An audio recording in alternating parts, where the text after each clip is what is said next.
Hello dear student, আজকে আমি আলোচনা করব বর্ধমান বিশ্ববিদ্যালয়ের অন্তর্গত BA fourth semester English major paper 2 থেকে দুটি গুরুত্বপূর্ণ 5 মার্কসের কোয়েশ্চেন উইথ আনসার নিয়ে। এই কোয়েশ্চেন দুটো অবশ্যই এক্সাম ওরিয়েন্টেড কোয়েশ্চেন্স। এই কোয়েশ্চেনগুলো অবশ্যই এক্সাম ওরিয়েন্টেড কোয়েশ্চেন্স, এক্সামে আসার সম্ভাবনা খুব খুব বেশি। মার্কস 5, এটা লার্নিং ইংলিশ পিলারের প্রকাশিত লাস্ট মিনিট পেড পিডিএফ সাজেশনের অন্তর্গত। আর লার্নিং ইংলিশ পিলারের সাজেশনস মানেই ছক্কা, তোমরা ভালো করেই জানো। Marks 5, what does the metaphor of great greens waking up in the forest so about his change? গ্রেটগ্রিন্ডের ওয়েকিং আপ ইন দ্য ফরেস্টের মধ্যে কিভাবে মেটাফোরের মাধ্যমে পরিবর্তনশীলতা লক্ষ্য করা গেছে? অ্যান্সারটা, দ্য মেটাফোর অফ গ্রেটগ্রিন্ডের যে মেটাফোর, যে সাদৃশ্যতা ওয়েকিং আপ ইন দ্য ফরেস্টের যে এক্সপ্রেশনটা আছে এর মধ্যে, শোজ দেখায় his moral and emotional change, তার নৈতিক এবং আবেগগত পরিবর্তন দেখা দেয়। At the beginning of the novel, উপন্যাসের শুরুতেই Mr Gradgrind's believe only in fact, Mr Gradgrind কিছু ঘটনাকে তিনি কেবলমাত্র বিশ্বাস করতেন। হি থিংস, তিনি মনে করেন, the fact are more important than feelings, imaginations and love, ঘটনা হচ্ছে অধিকতর গুরুত্বপূর্ণ যে কোনো অনুভূতি, কল্পনা এবং ভালোবাসার থেকে। হি টিচেস হিজ চিলড্রেন, তিনি তার ছেলে মেয়েদের শিখিয়েছেন, অ্যান্ড স্টুডেন্টস, ছাত্রছাত্রীদের তিনি শিখিয়েছেন, টু লার্ন অনলি ফ্যাক্ট, কিভাবে ঘটনা প্রবাহ শিখতে হয়। লেটার, পরবর্তীকালে his daughter Louisa becomes very unhappy, অর্থাৎ গ্রেটগ্রিন্ডের কন্যা লুইসা অত্যন্ত অসুখী হয়, because of this kind of educations, তার এই শিক্ষার কারণে।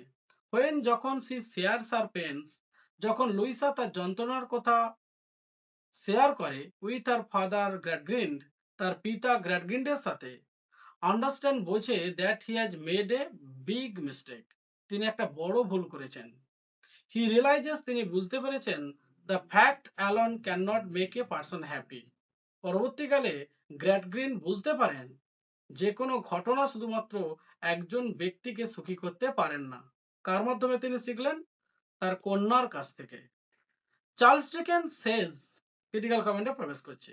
চার্লস ডিকেন বলেছেন, Gradgrind is rubbing his eyes and coming to his feet. This means, এটা কি অর্থ করে, এই এক্সপ্রেশনটা কি অর্থ করে? That is waking up from is wrong ideas, তিনি তার ভুল ধারণা থেকে বেরিয়ে আসতে সক্ষম হয়েছেন। কে? গ্রেটগ্রিন্ড।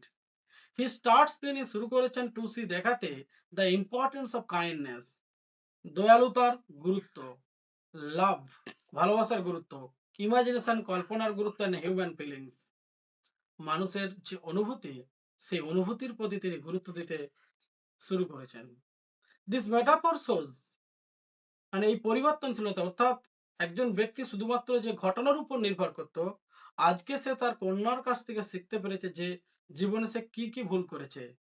ভালোবাসা, কল্পনা এবং মানুষের যে অনুভূতি, এর প্রতি তিনি সদয় হয়েছেন। This is the transformation of Gradgrind. Gradgrind changes from a hard and a strict man to a more caring and understanding person. তাহলে গ্রেটগ্রিন্ড একজন কঠোর ব্যক্তিত্ব থেকে একজন নরম মনের মানুষে পরিণত হয়েছেন।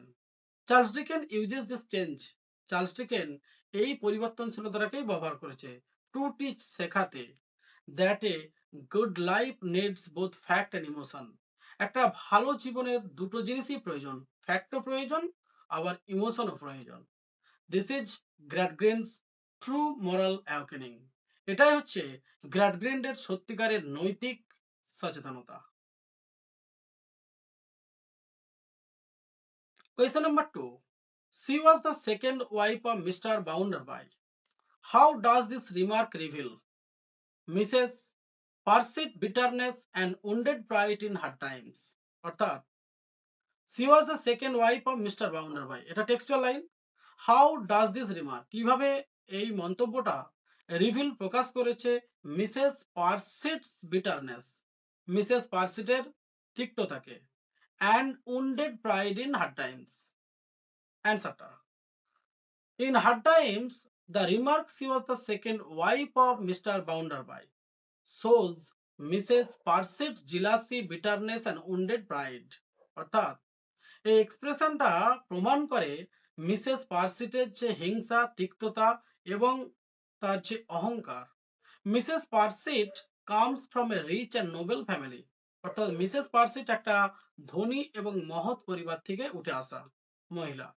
C is proud of her high social positions, তিনি সবসময় তার সমাজের মধ্যে তার যে উচ্চ স্থান, মানে তিনি হাই প্রোফাইল লেডি হিসাবে তিনি অত্যন্ত গর্ব অনুভব করেন। She works in Mr Bounderby house, কিন্তু তিনি কাজ করেন মিস্টার বাউন্ডারবাইয়ের বাড়িতে, অ্যান্ড থিংস ভাবেন she is an important person there, Mrs Sparsit অত্যন্ত গুরুত্বপূর্ণ। When Louisa Gradgrind marriage Mr Bounderby, পরবর্তীকালে লুইসা গ্র্যাডগ্রিন্ড অর্থাৎ মিস্টার গ্র্যাডগ্রিন্ডের কন্যা মিস্টার বাউন্ডারবাইকে বিবাহ করে। মিসেস পার্সিট ফিলস আনহ্যাপি, মিসেস পার্সিট কিন্তু তখনই অসুখী হয়, অ্যান্ড ইগনোরড। সি বিলিভস, তিনি বিশ্বাস করেন that Louisa has taken her place in the house, অর্থাৎ মিসেস পার্সিট ভেবেছিল মিস্টার বাউন্ডারবাইকে বিবাহ করব, কিন্তু মিস্টার বাউন্ডারবাইকে বিবাহ করেছে কে? Louisa Gradgrind. Because of this, সেই কারণেই she becomes jealous of Louisa, সেই কারণে মিসেস পার্সিট অত্যন্ত লুইসার প্রতি হিংসা প্রকাশ করে। Mrs Sparsit open speaks badly about Louisa, Mrs Sparsit সবসময় লুইসার সম্পর্কে বাজে মন্তব্য করে, কটূক্তি করে।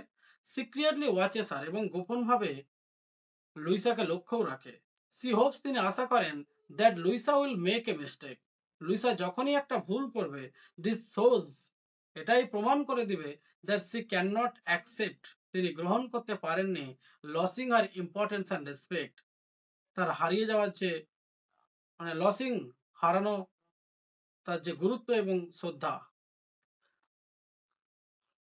The remark also shows Mrs Sparsit strong pride, এই মন্তব্যটাই প্রমাণ করে মিসেস পার্সিটের শক্তিশালী অহংকার ইন আর সোশ্যাল ক্লাস, তার সামাজিক মর্যাদার মধ্যে।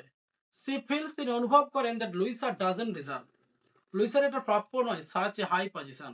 অ্যাকচুয়ালি মিসেস পার্সিট অনুভব করেন যে লুইসার যে এত উচ্চ সম্মান, সেই সম্মান কিন্তু প্রাপ্য নয়, সেই উচ্চ সম্মানটা প্রাপ্য ছিল একমাত্র মিসেস পার্সিটের। সেই জন্য মিসেস পার্সিট অত্যন্ত হিংসা বা ঘৃণা করে লুইসাকে, যেহেতু লুইসা গ্র্যাডগ্রিন্ড মিস্টার বাউন্ডারবাইয়ের জীবনে জড়িয়ে পড়েছে। Thus this remark reveals Mrs. Parse's jealousy, but feelings, pride and bitterness. Charles Dickens uses her character to show the pride and class consciousness of Victorian society. This is the answer of these questions. These two questions are mostly important. These questions are obviously exam-oriented questions.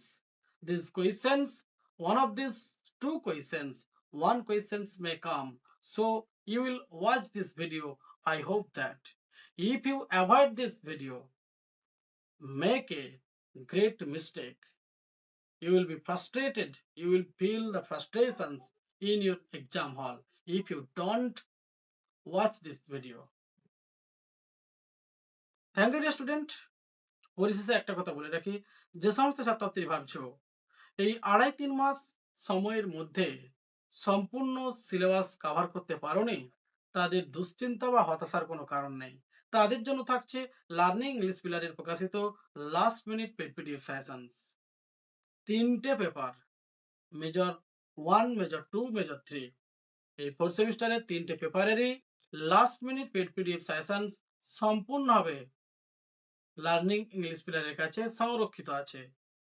যারা purchase করতে ইচ্ছুক, নিচে description বক্সে যে WhatsApp number দেওয়া আছে 8514897926, অথবা স্ক্রিনে যে হোয়াটসঅ্যাপ নাম্বারটি দেওয়া আছে 8514897926, এই নাম্বারে তোমরা কন্ট্যাক্ট করতে পারো। Thank you student. আবার দেখাবে এই ধরনের নলেজেবল এবং ভ্যালুয়েবল ভিডিও নিয়ে। হ্যাঁ ডিয়ার স্টুডেন্ট, পরীক্ষার শেষে লার্নিং ইংলিশ পিলার ইতিমধ্যেই খুব শীঘ্রই BA fifth semester English major এবং মাইনর পেপারের অনলাইন এবং অফলাইন অ্যাডমিশন প্রক্রিয়া শুরু করেছে। যারা অ্যাডমিশন নিতে ইচ্ছুক অবশ্যই তোমরা লার্নিং ইংলিশ পিলারের সাথে যোগাযোগ করতে পারো। Thank you student.